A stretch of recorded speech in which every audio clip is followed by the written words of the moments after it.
Hello guys, അപ്പോൾ ഞാൻ shorts വീഡിയോയിൽ പറഞ്ഞ പോലെ ഈ ആപ്പിൽ നല്ല രീതിയിൽ ക്യാഷ് ബാക്കൊക്കെ കിട്ടുന്നതായിരിക്കും. അപ്പോൾ ഈ ക്യാഷ് ബാക്ക് എമൗണ്ട് ഈ ആപ്പുകാർ കുറയ്ക്കുന്നതിന് മുമ്പായിട്ട് തന്നെ ലോഗിൻ ചെയ്യാൻ നോക്കാം. അപ്പോൾ ആപ്പിൻ്റെ ലിങ്ക് ഞാൻ ഡിസ്ക്രിപ്ഷൻ ബോക്സിൽ കൊടുത്തിട്ടുണ്ട്. ഇത് പ്ലേ സ്റ്റോറിൽ അവൈലബിൾ ആയിട്ടുള്ള ഒരു സേഫ് ആയിട്ടുള്ള ഒരു ആപ്പാണ്. അതുപോലെ തന്നെ ഇതിന് 4.4 സ്റ്റാർ റേറ്റിംഗും ഉണ്ട്, 10 മില്യൺ ഡൗൺലോഡ്സും ഉണ്ട്. ഞാൻ ഇനി പറയുന്ന സ്റ്റെപ്സ് അനുസരിച്ച് ആ ആപ്പിൽ കയറാൻ നോക്കാം. അപ്പോൾ ആപ്പ് തുറക്കുമ്പോൾ ഇങ്ങനത്തെ ഇൻ്റർഫേസ് ആയിരിക്കും. കണ്ടിന്യൂ വിത്ത് ഗൂഗിൾ കൊടുക്കാം. അത് കഴിഞ്ഞിട്ട് വരുന്ന പേജിൽ ഫോൺ നമ്പർ അടിച്ച് ലോഗിൻ ചെയ്യാം. ഇനി നിങ്ങളുടെ നെയിമും ലാസ്റ്റ് നെയിമും ഞാൻ ഇവിടെ കൊടുത്തിരിക്കുന്ന ഇൻവൈറ്റ് കോഡും അടിക്കാം. പേരൊക്കെ കൊടുക്കുമ്പോൾ നിങ്ങളുടെ നിക് നെയിം കൊടുക്കാതെ ഒറിജിനൽ നെയിം തന്നെ കൊടുക്കാൻ നോക്കാം. നിങ്ങൾക്ക് ജിപേയോ അതോ ബാങ്ക് അക്കൗണ്ടോ എന്തെങ്കിലുമൊക്കെ ഉണ്ടെങ്കിൽ ഇത് യൂസ്ഫുൾ ആവുള്ളൂ എന്നാണ് തോന്നുന്നത്. ജിപേയും ബാങ്ക് അക്കൗണ്ടും ഇല്ലാത്തവരുടെ കേസ് എനിക്കറിയില്ല. അപ്പോൾ നെക്സ്റ്റ് വരുന്ന പേജിൽ പാൻ കാർഡ് ചോദിക്കും. പാൻ കാർഡ് ഇല്ലാത്തവർ വിഷമിക്കേണ്ട.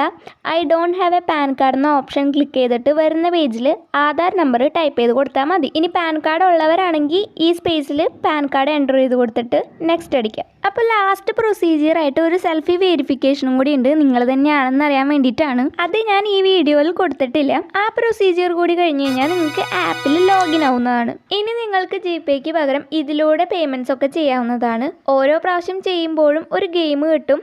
ആ ഗെയിമിൽ കിട്ടുന്ന പോയിന്റ്സ് നമുക്ക് പൈസയായിട്ട് ക്യാഷ് ബാക്ക് ആയിട്ട് കിട്ടുന്നതായിരിക്കും. ഞാൻ ക്യാഷ് ബാക്ക് കിട്ടുന്നതിന് വേണ്ടിയിട്ട് ഫ്രണ്ടിൻ്റെ ഫോണിലേക്ക് ഒരു 1-2 രൂപയൊക്കെ അയക്കും. എന്നിട്ട് കിട്ടുന്ന ക്യാഷ് ബാക്ക് ഗെയിം കളിച്ച് ക്യാഷ് ബാക്ക് ഏൺ ചെയ്യാറുണ്ട്. ഞാനിങ്ങനെ ചുമ്മാ പൈസ സെൻഡ് ചെയ്ത് ക്യാഷ് ബാക്ക് കിട്ടിയിരിക്കുന്നതാണ് ഈ കൊടുത്തിരിക്കുന്നത്. ക്യാഷ് ബാക്ക് കിട്ടി കഴിഞ്ഞിട്ട് പൈസ തിരിച്ചയക്കാൻ ഫ്രണ്ടിനോട് പറഞ്ഞാലും മതി. ഇനി നിങ്ങൾക്ക് കിട്ടിയ പൈസയൊക്കെ അറിയണമെങ്കിൽ ഹോം പേജിൽ പോയി കഴിഞ്ഞ് കഴിഞ്ഞാൽ നിങ്ങൾക്ക് ക്യാഷ് ബാക്ക് കിട്ടിയ എത്രത്തോളം എമൗണ്ട് ഉണ്ടെന്ന് കാണിക്കും. നിങ്ങൾക്ക് ആ ക്യാഷ് ബാക്ക് കിട്ടിയ പൈസ വെച്ച് പേയ്മെൻറ്റ് ചെയ്യാവുന്നതാണ്, അല്ലെങ്കിൽ അത് വിഡ്രോ ചെയ്ത് എടുക്കാം. അപ്പോൾ എല്ലാവരും ക്യാഷ് ബാക്ക് എമൗണ്ട് ഒക്കെ കുറയുന്നതിന് മുമ്പായിട്ട് വേഗം തന്നെ ചെയ്യാൻ നോക്കുക. അപ്പോൾ ബൈ.